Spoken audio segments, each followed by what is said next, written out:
Do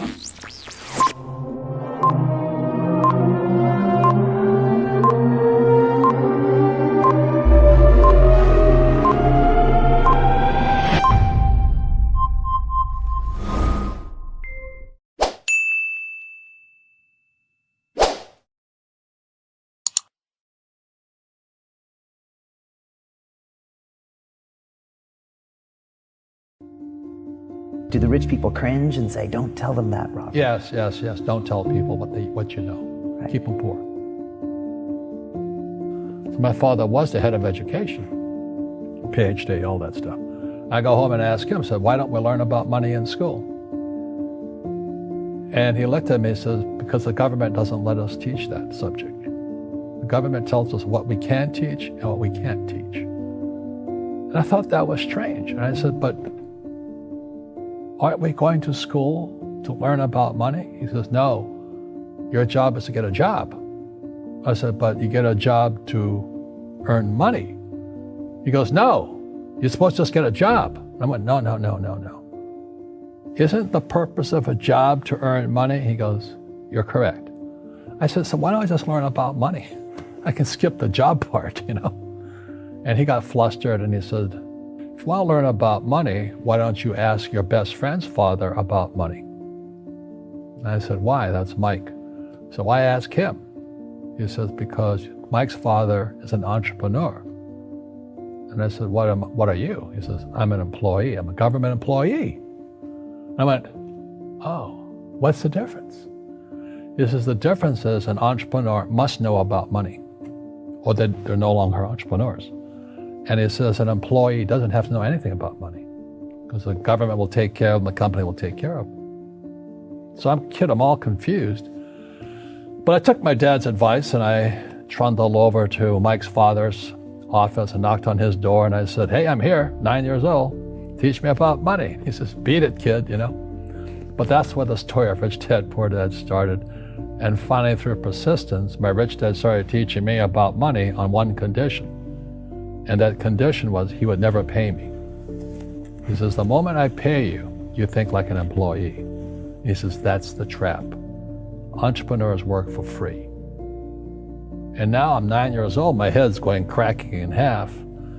He says, you never want a paycheck. You understand that, kid? I said, okay, I got it. And he says, well, how do I make money? He says, that's what entrepreneurs figure out. It's like, so how do I learn about money? So he would just break out a Monopoly game board. So I would work for free. I'd pick up cigarette butts, and he had hotels and restaurants, and I would clean and do menial tasks. And as I got older, I started getting into office work and marketing and accounting, and I was an apprentice basically, but I always worked for free. And he would teach me about money, but the way he taught me about money was playing Monopoly. And finally one day I got upset. I said, well, when are you going to teach me about money? He says, what do you think we're doing? We're playing Monopoly. He goes, no. What do you think we're doing? We're playing Monopoly. He says, what do you think we're doing? So I don't know. I'm teaching you about money. And then that's when, you have one green house. He says, there's many formulas for great success in money. There's thousands of them, but one of the best ones found on the game of Monopoly. It still is today. 4 green houses, 1 red hotel. I said, what? He says, one of the greatest ways to acquire great wealth is playing Monopoly in real life. 4 green houses, 1 red hotel. Well, is that all there is? He goes, that's it.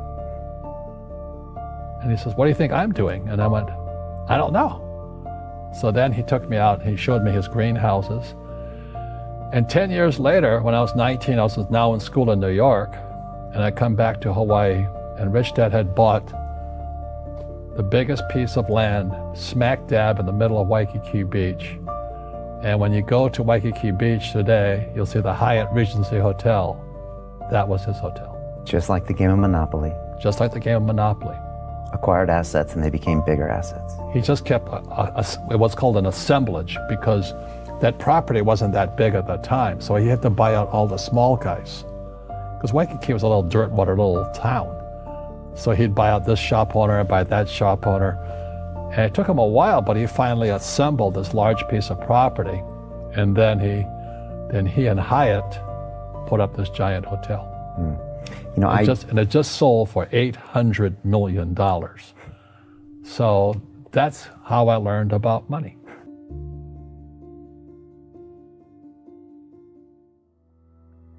I've had financial crashes. I've had people stab me in the back, but they're all good because I grow from it. That's spirituality. Right. You know, people who are afraid of making mistakes, like they teach in school, they don't ever grow.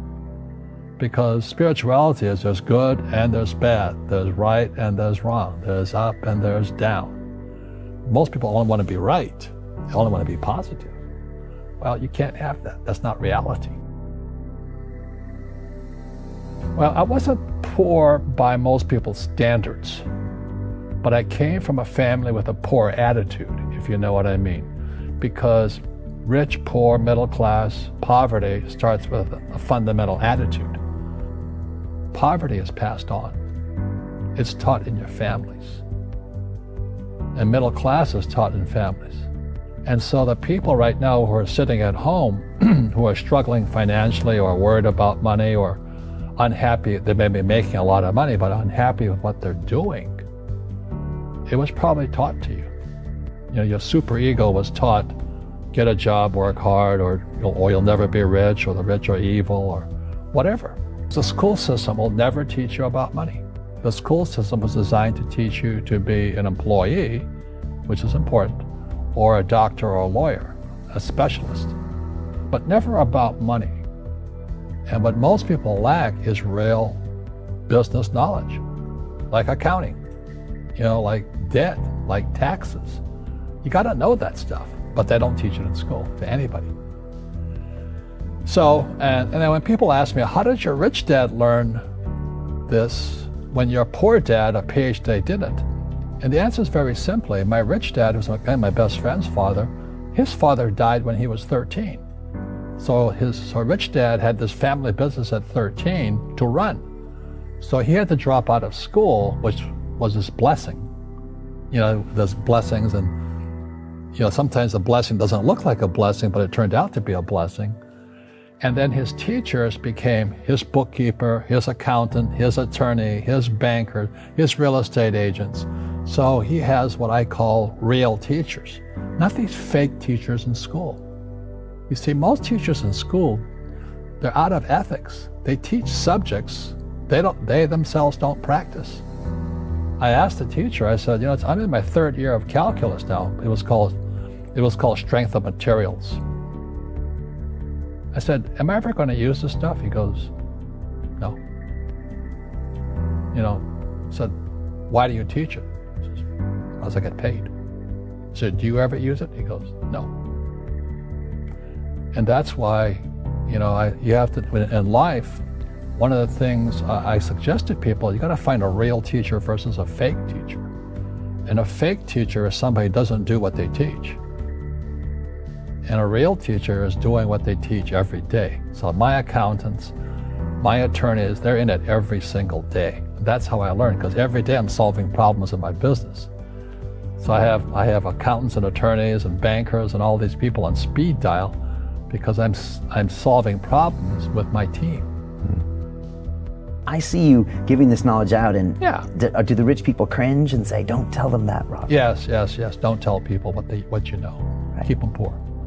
But, you know, unfortunately, the poor, as was in the Bible, I'm not real religious, the poor will always be amongst us because it starts up here. Right, it's that fear mentality. It's in their words, you know, and the words become flesh. Again, I'm not really religious. I flunked out of Sunday school also. But when they say I can't afford it or I can't do that, they go down. They become what they say. My PhD daddy says, what do you think I am, made of money? I can't afford that. And my rich dad would say, that's why he's poor. Poor people say, I can't afford it, I can't do that, I don't have time. Because this is an escape. It's an escape, you know what I mean? It's easy to say, I can't afford it. And your rich dad used to say what instead of, I can't afford it? How can I afford it? How can I do that? You know, what would it take, or why should I do that? He says that a question opens the mind, a statement closes the mind. See, when you say, I can't afford it, your mind shuts down, and you become what you say. Rugby is a team sport, but so is soccer. The rules are different. And other people are golfers. They play by themselves. And so everybody's different. So my game financially is business, number one. Second is real estate. So what I say to young people is, you find your game.